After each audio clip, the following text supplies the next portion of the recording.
Rapaziada, sei que o momento não é bom, sei que o momento é crítico, mas a gente precisa pontuar algumas questões aqui sobre esse momento terrível que vive o Internacional dentro das quatro linhas e esse risco iminente de um novo rebaixamento no estádio Beira-Rio. Tem bastante coisa pra gente falar sobre culpados, e não tem como não ter culpados nesse momento, em relação à direção, grupo de jogadores, e também um discursinho barato que eu tô vendo aí acontecendo por parte de alguns torcedores e que cai entre nós.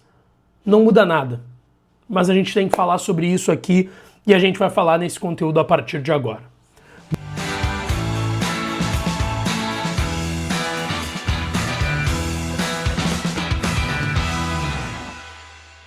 Bom, rapaziada, vamos lá. Antes, não esquece, deixa o teu like, te inscreve, ativa o sininho das notificações pra tu não perder nada por aqui. E é claro que esse conteúdo e todos os outros têm o apoio e a parceria de KTO, kto.bet.br. Vai lá na KTO pra brincar, pra se divertir. O site é proibido para menores de 18 anos, então joga com responsabilidade lá na KTO, tá?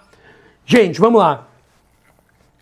Cara, o momento dentro de campo, ele é um reflexo claro de tudo aquilo que é feito na gestão do Internacional. Um reflexo claro de todas as escolhas erradas que a gente viu e que todo mundo apontou ao longo do ano do Internacional. Óbvio que a gente tem que colocar aqui, e eu até não vou entrar no mérito de quem é mais e quem é menos culpado por esse momento, tá? Mas óbvio que a gente tem que entrar no assunto do departamento de futebol e o trabalho abaixo da crítica ridículo que é feito pelo presidente Alessandro Barcelos, pelos seus pares de conselho de gestão, que também tem responsabilidade e assinam embaixo de tudo isso. O trabalho do vice de futebol, José Olavo Bisol, que claramente é inapto para o cargo, claramente é um nome que não agrega em absolutamente nada dentro do Internacional. Eu vou até trazer um relato aqui, eu já ouvi de pessoas de dentro do vestiário do Inter que sim, tem jogadores que por vezes, e eu vou citar o exemplo e vocês vão entender, esquecem da existência do José Olavo Bisol. Um jogador, inclusive, nos relatos de vestiário que a gente teve, chegou a dizer, o Bisol é aquele que é o careca, né? E por favor, não entendam careca no sentido pejorativo, mas tentando dizer que o Bisol é aquele ali, né? Só para ter certeza. Então assim, o Bisol não tem nenhum efeito prático dentro do vestiário do Inter, ele não agrega em nada. O executivo de futebol, André Mazzucco, em 3 janelas, não conseguiu nada.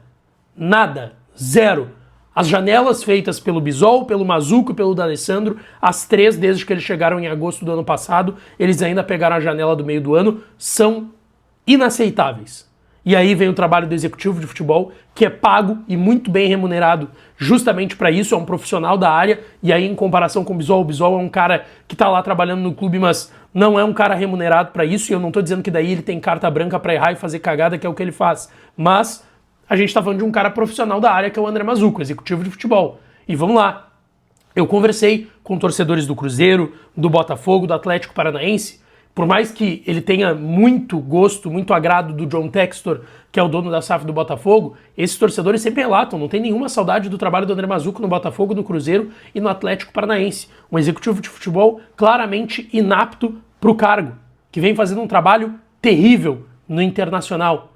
E aí a gente vem para D'Alessandro, que é a figura mais icônica desse departamento de futebol, que eu sempre faço questão de frisar, porque eu sei que o D'Alessandro vê as coisas, e talvez ele veja esse vídeo, receba o corte, enfim, a gente sabe que tem pessoas que trabalham fazendo cortes no Inter e mandando cortes do que a gente fala para a direção do Inter e para o vestiário do Inter. E aí eu digo aqui, D'Alessandro, tu é ídolo.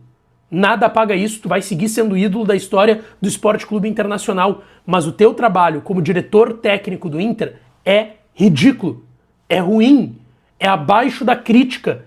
E cá entre nós, o D'Alessandro não fez nenhum trabalho como diretor técnico que referendasse a contratação dele no Inter em agosto do ano passado. Ele veio porque é ídolo. E aí não adianta o D'Alessandro ir para a coletiva e dizer, não, tem que separar o ídolo do diretor que está aqui. Sim, eu estou separando. Mas aí eu digo, na tua contratação, D'Alessandro, isso não foi separado. O D'Alessandro só foi contratado porque ele é ídolo e o presidente Barcelos queria um escudo para a direção do Internacional, porque o trabalho do D'Alessandro é ruim, muito ruim, abaixo da crítica. O único trabalho que ele teve como diretor técnico, ele foi saído, como a gente brinca, foi demitido do Cruzeiro, porque o trabalho dele foi muito ruim. O trabalho do D'Alessandro no Cruzeiro também foi ruim, ou seja, o D'Alessandro não tem nenhum trabalho como diretor técnico que referende a vinda dele para o Internacional em agosto do ano passado. Nenhum. O trabalho da direção é muito ruim, e aí o Mazzuco vai ontem para uma coletiva desastrosa. Ele abre a coletiva já sendo desastroso, dizendo que não entende qual é a ânsia de ouvir que a direção está aceitando a realidade, que o Inter vai brigar para não cair, e foi algo que o Emiliano disse também. Vocês querem que a gente diga que a gente está brigando para não cair? Sim, aceita a realidade. Seja justo, joga limpo com o torcedor, que foi o que não fez durante o ano, porque, por exemplo, o Mazzuco ontem admitiu que o grupo do Inter é insuficiente para ganhar um título, por exemplo, algo que não foi dito ao longo do ano e que ao longo do ano a direção dizia inclusive o contrário, de que o grupo tinha capacidade, acreditavam no que eles já tinham mostrado e que o Inter iria brigar pelas Copas, por exemplo, e que vamos lá, o Mazzuco ontem admitiu, o grupo é incapaz. Ele deixou claro isso ontem, não seria suficiente para ganhar um título, mas também não é suficiente para brigar contra o Z4, isso eu concordo, mas ao longo do ano o Mazzuco está deixando claro, a direção do Inter mentiu para todo mundo, dizendo isso, que o Inter brigaria por títulos, enfim. Não, o Inter não brigaria com títulos, por títulos, com as janelas ridículas que vocês fizeram, as janelas de Cleiton Sampaio por 7 milhões, Natan, que foi corrido do Remo agora, que está na segunda divisão, Ramon por 9 milhões e meio, Juninho por 9 milhões de reais, Alan Benítez no meio dessa janela com luvas para pagar, Richard pagando para liberar ele do futebol turco, do Antalyaspor, o grande Antalyaspor do futebol turco. Essas janelas são inaceitáveis para um clube que tinha as brigas que tinha no ano. Então, sim, a direção tem muita responsabilidade. Muita. A direção tinha que ser... O departamento de futebol do Inter, gente, tinha que ter sido demitido completamente em julho. Em julho. E tá falando aqui um cara que sempre defende tempo para os profissionais mostrarem, porque às vezes eles podem começar mal, vão começar cambaleando, mas depois podem dar resultado. Eu sempre uso como exemplo, para técnico ou para dirigente, o exemplo do Tite, que caiu pro Tolima numa pré-Libertadores, depois ganhou Brasileiro, Libertadores e campeão do mundo com o Corinthians. Se o Corinthians tivesse feito o que o futebol brasileiro faz sempre e ter demitido o Tite lá contra o Tolima, talvez não tivesse Libertadores, Brasileirão e Mundial lá em 2011 e 2012. Só que o ponto não é esse. O ponto é que lá em julho, essa direção já não mostrava nada. E essa direção, em julho, estava completando quase um ano de clube. O Inter vai para o Super Mundial com o time dentro da zona de rebaixamento.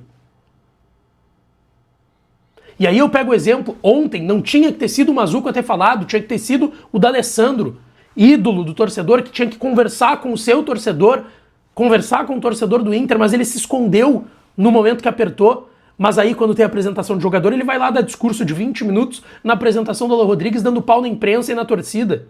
Mas aí ele tinha que aparecer.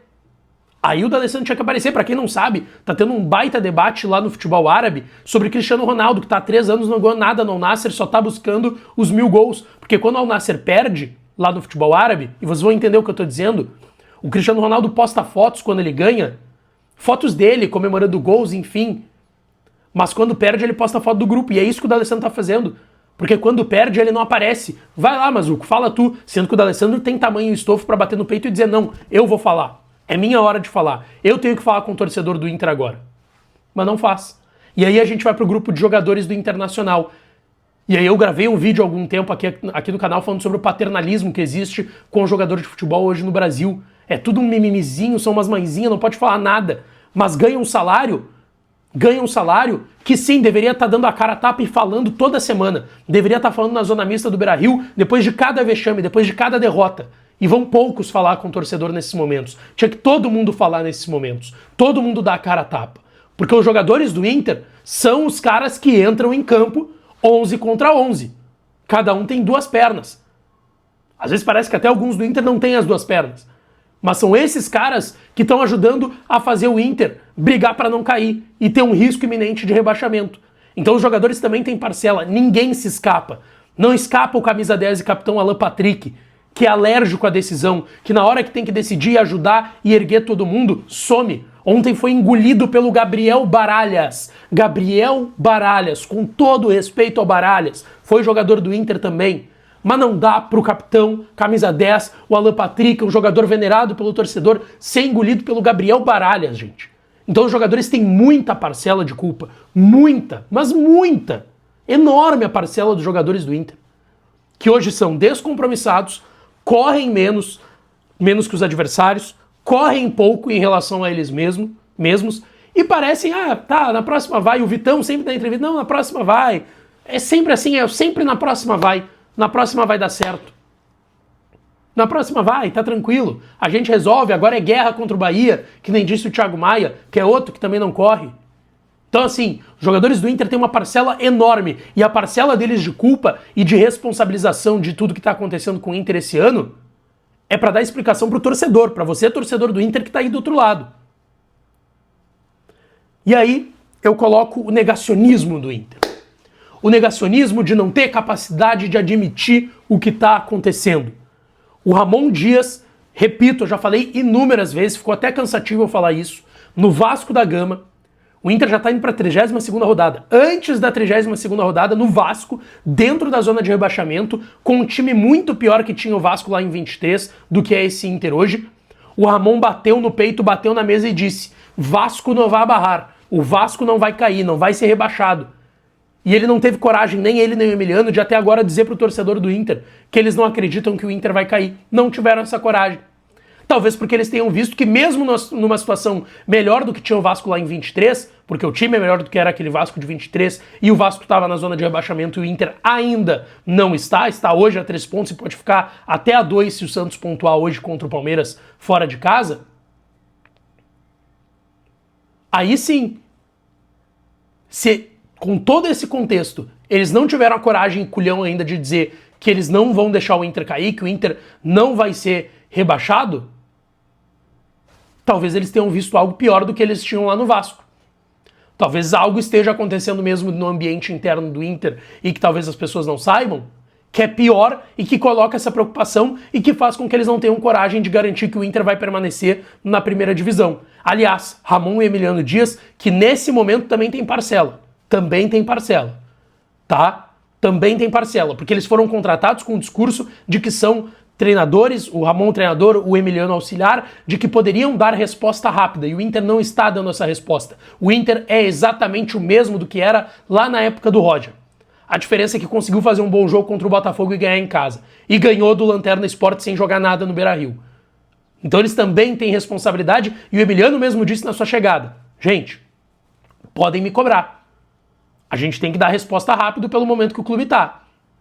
Então podem me cobrar. E aí a gente tá cobrando. Porque o trabalho do Emiliano e do Ramon nesse momento é fraco no Inter. O trabalho da direção é fraquíssimo, inqualificável pelos nomes e pelo que foi feito nessa temporada. E os jogadores têm uma parcela de culpa enorme. Enorme pelo que está acontecendo. Deu de paternalismo em relação aos jogadores do Inter. Os jogadores do Inter têm que ser cobrados pelo que estão fazendo dentro de campo. O Bernabei, que o Inter teve que fazer uma operação de 2 meses para conseguir comprá-lo e porque ele queria ficar, precisa ser cobrado por não estar jogando nada, por estar sendo amassado por todos os atacantes do futebol brasileiro. O Vitão, que o Inter fez de tudo para não vender para a Europa para segurar porque sabia a importância dele, renovou, aumentou salário, deu valorização. O Alan Patrick, que é o capitão camisa 10, a referência técnica do Inter e que não está jogando nada e que foi engolido ontem pelo Baralhas, também tem que ser responsabilizado. Todos os jogadores, sem exceção, têm que ser responsabilizados pelo que está acontecendo hoje com o Inter. Enfim, deixa tua opinião aqui, deixa o like no vídeo se tu gostou, ativa o sininho das notificações e a gente volta à noite para trazer mais informações do Inter aqui no canal, tá? Um beijo e até a próxima.